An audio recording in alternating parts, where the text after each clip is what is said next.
আছে। এই মতনৈক্যটা না থাকাটাই উচিত, ভুলটা ভেঙে যাওয়া দরকার। কেন আজ আমরা সবাই বিপদে ভাই। ওয়াকাফ ইসলাম ধর্মের ধর্মীয় সম্পদ।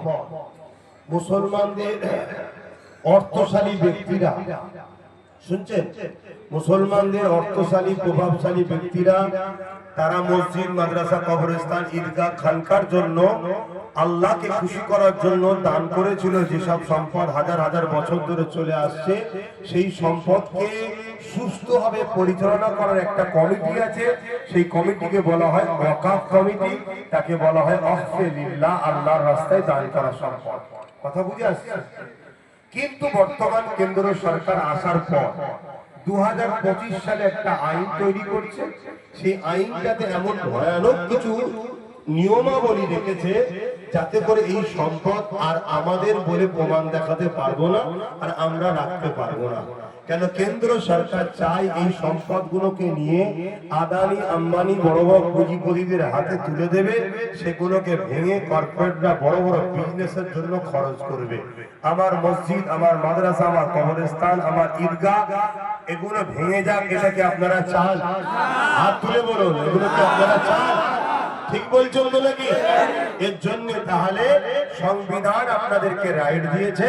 কেন্দ্র সরকার যে আইনটা করছে, এক সংবিধানের বিরুদ্ধে, আবার ইসলামের বিরুদ্ধে। তাহলে এর বিরুদ্ধে আমাদের লড়াইয়ের দরকার আছে না? না আছে। এবার লড়াইয়ের নিয়ম আছে। আল্লাহ নবী বলছেন, ক্ষমতা থাকলে হাত দিয়ে লড়াই করো, যদি হাতে ক্ষমতা না থাকে মুখ দিয়ে প্রতিবাদ করো, মুখে যদি ক্ষমতা না থাকে অন্তর থেকে ঘৃণা করো। ঘৃণা না করে কোন মুসলমান যদি সেই বিজেপিকে সাথ দেয়, ভোট দেয়, তার ঈমান থাকবে মনে হয়? এর কথা বলেন ভাই।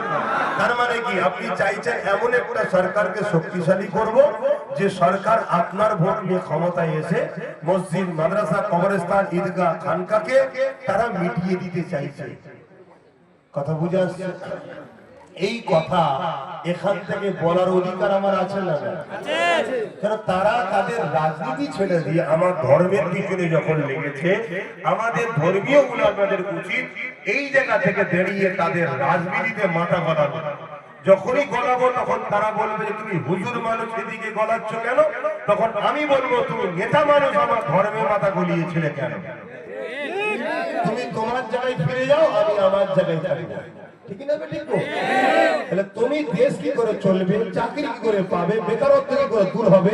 দেশের বর্ডারে বোম ফাটছিল, এখন দিল্লিতে কি করে বোম ফাটছে? এই নিরাপত্তা তুমি কেন দিতে পারছো না? এগুলোকে তুমি ঠিক করো।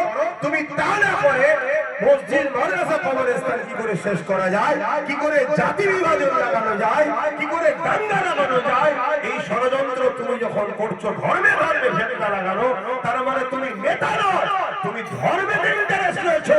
ধর্মগুরুদের উচিত তোমাকে রাজনীতিটা শেখানো দরকার। কথা বুঝে আসছে? তাই আব্বাস সিদ্দিকী কথা বলে। আর কোন সিদ্দিকী, কোন পীর জানা, কোন মুফতি মৌলানা কথা বলে না বলে, আমি কারো পক্ষেও নাই, কারো বিরুদ্ধে নয়। যার যার রুচি তার কাছে ভাই। একটা স্কুলে গেলে বাংলা আছে, ইংলিশ আছে, অঙ্ক আছে, ভূগোল আছে, অনেক সাবজেক্ট আছে। একজন এক একটা সাবজেক্ট পড়ায়। আমি না একটু আরো কিছু সাবজেক্ট পড়াই, অসুবিধা কি আছে? তবে কোন সাবজেক্টে ইসলাম বিরোধী পড়াই হয়। তো যাই হোক, এই আন্দোলন আপনারা যে করবেন, এই আন্দোলন করতে গেলে আমার রাজ্য সরকার বলছে দিল্লি গিয়ে আন্দোলন করো, এখানে আন্দোলন চলবে না। তাহলে আমি জানতে চাইছি, রাজ্য সরকার হঠাৎ করে আমাদের উপরে কথা বললো কেন? আরে বিরোধী হচ্ছে বিজেপি, কেন্দ্র সরকারের, তা আপনি কেন বলছেন দিল্লি চলে যাও?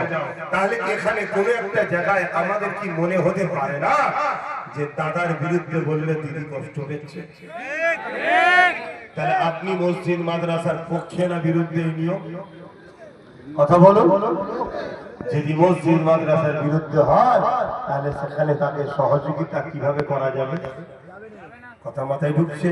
তাহলে অন্যায় দেখলে রসুল বললেন হাত দিয়ে রোখো, যদি হাতে রুখতে না পারো মুখ দিয়ে প্রতিবাদ করো, যদি মুখে প্রতিবাদ না করতে পারো অন্তর থেকে ঘৃণা করো, আর যদি ঘৃণা না করে তুমি তাকেই যদি শক্তিশালী করো যে তোমার মসজিদের হয়ে আন্দোলন করতে নামলে জেলে ভরবে, তাহলে তোমার মধ্যে ঈমান থাকবে কি করে?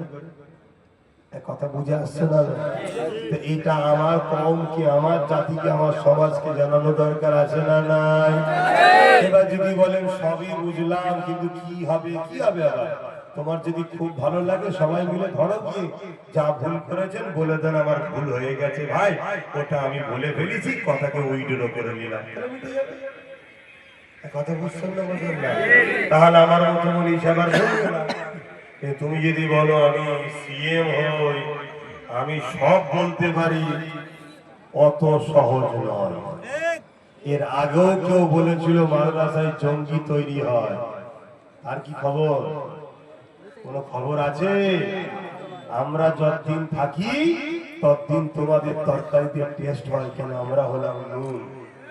দেখতে কম লাগতে পারে, বেশি নিলেও বিপদ, না নিলেও বিপদ।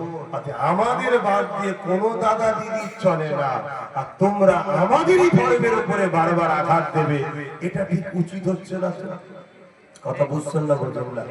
আরে একটা কথা বলছি, কেন আমার আজকে কেটে কেটে শোনাচ্ছে অনেক দাদা, অনেক নেতারা, আপনাদের এলাকায় শুনিয়েছি কি জানি না, অনেক জায়গায় শোনাচ্ছে। দেখো আব্বাস সিদ্দিকী কি বলেছে, যখন আমার বিরুদ্ধে বলেছে লোক তোমায় ভুল বুঝতে পারে, একটু সাফাইটা দেওয়া দরকার আছে না? না, এই যেমন একটা কথা আমি বলেছিলাম যে রিসেন্ট দেখা গেল দীঘাতে একটা মন্দির হয়েছে, জানেন তো নাকি?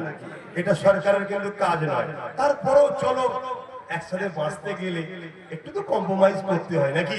টানাটানি বেশি করতে গেলে হয়। চলো আমার হিন্দু ভাইরা যদি খুশি হয়, চলো ছেড়ে দাও, পক্ষ দাঁড়াবার দরকার নেই, বিরোধী করার দরকার নেই, ও যেটা করেছে সেটা দিকে যাও। ও বাবা, ওর প্রসাদ রেশনের মধ্যে দিয়ে খাওয়াচ্ছে, বলো দেখিন এটা আমার ধর্মে চলে? যদি কেউ খাই ইমান থাকবে না কাফের হবে? তাহলে গভর্নমেন্ট যদি আমাদেরকে কাফের বানাবার টেন্ডার নেয়, তখন আমার মতো আলেম ওলামাদেরকে গভর্নমেন্টের থেকে সজাগ করানো দরকার আছে না? না, তোমরা কি কাফের বানাতে চাও? হাত তুলে বলো আব্বাস সিদ্দিকী ঠিক করছে না? এই জন্য সজাগ করি আমি। এরপরও যদি কারো মনে হয় যে এগুলো ইনি ভুল করেছে, তাহলে ক্ষমা চাইতে চাইছে, তাহলে আলাদা কথা, দ্বিতীয়বার হবে না, আলাদা বিষয়, ঠিক না বেটা? তুমি দুনিয়াদারি করছো, করতে যাও, যার যাকে ভালো লাগে থাকতে যাও, কিন্তু পাওয়ারের জন্য আমার ধর্ম বিরোধী করলে হবে না। এখন বলুন, ওয়াকাফ বাঁচানোর দরকার আছে না? না, ওয়াকাফ বাঁচানোর দরকার আছে না? না, কিন্তু বাঁচাতে গেলে নিজেদের ঘরে পাওয়ার তৈরি করতে হবে। তাই আমি বলেছিলাম চেয়ারের একটা পায়া তৈরি করো, শুনেছিলেন? আচ্ছা বলুন তো, যিনি আমার রাজ্যের মাথায় বসে আছে, ধরুন এই চেয়ারের চারটে পায়া আছে, দেখুন চারটে তো, ধরুন এই চেয়ারে সেই বসে আছে, আপনাদের বসার দরকার নেই, আমার প্রয়োজন নেই, কথা বুঝে আসছে? কিন্তু এই চারটের মধ্যে যদি একটা আমাদের থাকতো, এই চেয়ারে বসে বলতে পারতো দিল্লি চলে যাও, কেন বললেই জানতো ওদের পা খুলে নেবে, আমি পড়ে যাবো। এটাই আমার বক্তব্য, একটা নিজেদের হাতে ক্ষমতা রাখো, এই ক্ষমতার ভাগিদারি দিয়ে দেবে, বাকি জায়গায় তার জন্য আমার কম লড়াই করো না। কথা কিছু মাথায় ঢুকছে না? হয় ওই ওবিসি সংরক্ষণের নামে পুরো চাকরির লাইফটাই শেষ করে দিয়েছে। তুমি জানো নতুন ওবিসি কি হয়েছে? তাহলে তোমার তো খুশি, তোমার তো খেয়ালই না। আমার ইমাম ভাই, আলেম ভাই, মৌলানা ভাই, ছেলে পুলে কি করবে? ঝাড়খণ্ডে চাকরি আর হবে না। কেন? নতুন ওবিসি সংরক্ষণে তাতে এমন গরমিল ঢুকিয়েছে, কোন মুসলিম ছেলে আর চাকরি আর ভালো কলেজে পড়ার চান্স পাবে না। বাহ, ভালো কাজ করেছো তো নাকি? নাও, আব্বাস সিদ্দিকী তো খারাপ, আর কিছু মুনাফিক মুসলিম সুরাতে রয়েছে, তারা আবার আমার সমালোচনা করে, তাদের ক্ষমতাও নাই। তুই তোর নিজের দলের নেতা নেত্রীকে তো বলা দরকার যে তুই যে বলবি যে আমরা আপনাদের হয়ে মারপিট করছি, আমরা ফাটাফাটি করি, আমরা দখল করি, আমরা আছি বলে সব পান, তাহলে আমার জাতকে নিয়ে এরকম বেইনসাফি করছেন কেন? একবারও কারো বলার ক্ষমতা আছে? যেই বলবে অমনি বলবে, তাহলে পরের কর্মচারী না হয়ে নিজের ছোট্ট একটা পানের ঘুমটি থাকে থাক না, একটা চায়ের দোকান থাকে থাক না, নিজের থাক। তুমি মারা যাবার পর তোমার ছেলে ওর মালিক হবে, আর পরের কর্মচারী হবে। কালকে তুমি একটু যদি বলতেও পারবে যে আমার দুটো ছেলে বেড়েছে, 100 টাকা বাড়াও না, যেই বলবো উনি বলে বাদ। কথা বুঝে আসছে? এই জন্য আব্বাস সিদ্দিকী বুঝাই। আর যে টাইমটাই বুঝালাম ওটা আপনাদের টাইম নয়, আমার টাইমে বুঝিয়েছি। 4টে পার হয়ে যাবার বলে আলোচনা করি। অসুবিধা হচ্ছে? আর না, আমি বেশি আপনাদের বলবো না, এতটুকুই বলবো। অন্য জায়গা হলে অনেক বলতাম, এখানে বেশি বলবো না, অনেক কারণ আছে। আমি চাইছি তুমি মিলেমিশে থাকো না, কিন্তু ভাগিদারিতে আসো, ভাগিদারিতে আসো। ভাগিদারিতে যদি না থাকো তাহলে কিন্তু মনে রেখে দিও, মুরগি আমিও পুষি আপনিও পোষেন। কি জন্য পোষা হয়? কুটুম এলে জবাই করে খাওয়াবো বলে। যেমন আমাকে মুরগি জবাই করে খাওয়ালো, কি বলে, কিসে চাচ্ছিল, কুটুম এসেছে খাওয়াচ্ছে, দেখছেন না? ঠিক আপনাদের ঘরেও মুরগি খেয়ে চালের মধ্যে পুষে খাওয়াচ্ছে। যখন কেউ কুটুম আসবে নাগপুর থেকে 2-4টে মেরে খুশি করে। বুঝার হয় বোঝো, আর না বুঝলে আর কি করতে পারে। অনেক কিছু চিন্তা করে আমার ভাইটাকে অনেক কিছু চিন্তা করেছে, না হয় সেটা আমার মতো অসফলতা একদিন আসবে। এই তো আমার ভাইয়েরা বলছিল, যেখানে আমার 4000 হুজুর আসতেন, তিনার সাহেব থেকে আসছে, আপনার আব্বাজান আসতো, আপনি আসবেন। ছোট ভাই তো জলসা করে না, তাহলে সে থাকলে সেও তো আসতো, আমার জন্য সুবিধা হতো।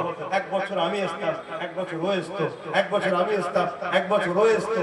আমাকে 1000 জায়গায় যেতে হয়, আরো সুবিধা হতো। কিন্তু না, অনেক কিছু চিন্তা করেছি, আমাদের কেউ নেই। নিজের হাতে যদি লাঠি না থাকে আগামী দিন বাঁচতে পারবেন না। আমি আবার বলছি, কেউ আমার বন্ধু নয়, কেউ আমার দুশ্মন নয়। আমার বন্ধু সে যে আমাকে পার্টনারে নেবে। সে তোমার হয়ে খেতেই যাবো, ও লাইন আমি নেই, তুমি আমাকে পার্টনারে নাও। আচ্ছা 10% দাও, কত মালিক বলো, 10% বলো, কত বুঝাচ্ছে না? 90% নাও, ওর কোনো অসুবিধা নেই, কিন্তু পার্টনার মালিক আমাকে করতে হবে 10%। কর্মচারী থাকতে রাজি নয়। এই হচ্ছে আব্বাস সিদ্দিকীর বক্তব্য।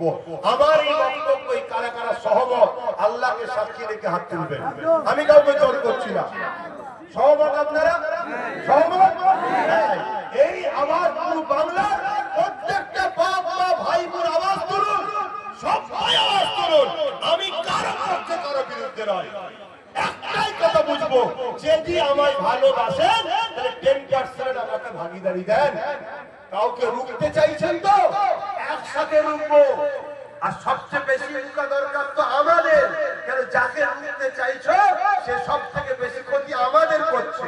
আমাদের মসজিদ ভাঙছে, আমাদের কবরস্থান ভাঙছে, আমার ভাইদের বিভিন্ন জায়গায় লাফিয়াদের নামে, বমলিঞ্চিংয়ের নামে আমার ভাইদেরকে খুন করছে তারা। এই রুখতেই যদি হয়, বাড়ির পাহারা, পশ্চিমবঙ্গের পাহারা তুমি একা দেবে কেন? আমরা পার্টনারে একসাথে দেবো। তুমি গোপনে গোপনে কি জমিনে চাষ করছো আমি তো বুঝতেই পারছি না। গোপনে গোপনে কি চাষ হচ্ছে বুঝতেই পারছি না, কিন্তু একসাথে পাহারা দিলে কখন ঢুকছে কে বেরোচ্ছে সেখানে আমারও লোক থাকবে না, থাকবে না? এটা মাথায় ঢুকাও, আমার কম আল্লাহর হস্তে বুঝিয়ে যাচ্ছে, মাথায় ঢুকাও। কথা বুঝে আসছে? তো বেজার নিলেন, কষ্ট পেলেন, দিল থেকে বলছেন, কেন এজন্য বলছি কাল নাও আসতে পারি ভাই। মনে দুঃখ দিয়ে কি লাভ তোমাদের? আমি তোমাদের দুঃখ দিয়ে যেতে চাইছি না, বাঁচাতে চাইছি। আসো, তুমি এখানে পড়ে আসো তো কি হয়েছে? বন্ধুত্ব যদি কারোর সঙ্গে পার্টনারে থাকি, ওইখান থেকেই এখানে যে থাকবে তাকে ফোন করে বলে সব কাজ করে দিয়ে যাবে, কেন আমরা পার্টনারে আছি। আর পার্টনারে যদি না থাকা হয় তোমার কেউ কিছুই করতে পারবে না। ইয়া নবী সালাম, ইয়া